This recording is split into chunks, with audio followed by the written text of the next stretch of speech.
Chapter 2. The Beginning, Not the End. I realized I was alone. The house seemed quiet, but somehow not peaceful. Yet silent darkness was better than seeing angry faces and the yelling. I wondered when it stopped, but didn't want to think about it too much, or I might make it come back. A shuffle of feet caught my attention. Following the sound, a shadow appeared in the doorway of my room. Fear seized my chest and I lost my breath.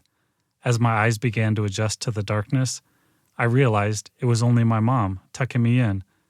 I hoped she came to tell me that everything was okay, that her and Dad worked it all out. Maybe she would give me a hug and a kiss and let me open my birthday present. "I love you, Mom." No response. The figure crept closer. Wait, that shadow was too tall to be Mom. No wonder she didn't answer. "Night, Dad." Again, no response. Only the sliding of feet on my wood floor. Closer. A hand raised and a light breeze of air moved my way. Closer. The scent, faint at first, was unrecognizable. Closer. It smelled like last summer when our neighbor's dog died, and they hadn't noticed it until 3 hot days later when the stench hit. The same smell. Closer. I could no longer move, not even my mouth to scream for help. My jaw was locked tight, my teeth pressed hard together, the blood taste returning, warm, smooth.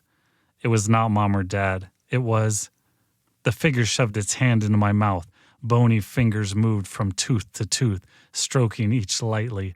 Stopping as it reached the new gap, it bent over and whispered in my ear, but not a quiet whisper, an angry, yet almost joyful whisper. "One tooth missing, as sure as your friends.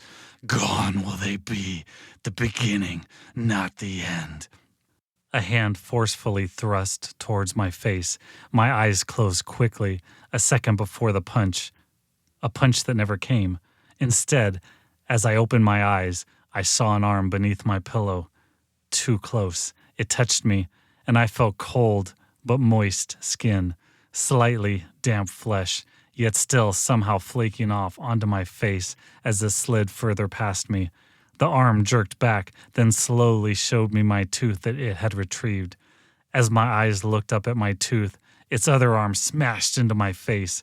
My mouth flew open, and in its hand struck again. Frantically, it yanked out each of my teeth one by one. I tried to scream, but the bleeding from the holes in my gums filled my throat with blood. Yank, yank, yank. Each pull felt harder and quicker. The sound of my gums tearing became like the sound of punching a bowl of wet pudding. With every twist of its arm, a liquidy suction noise echoed in my head.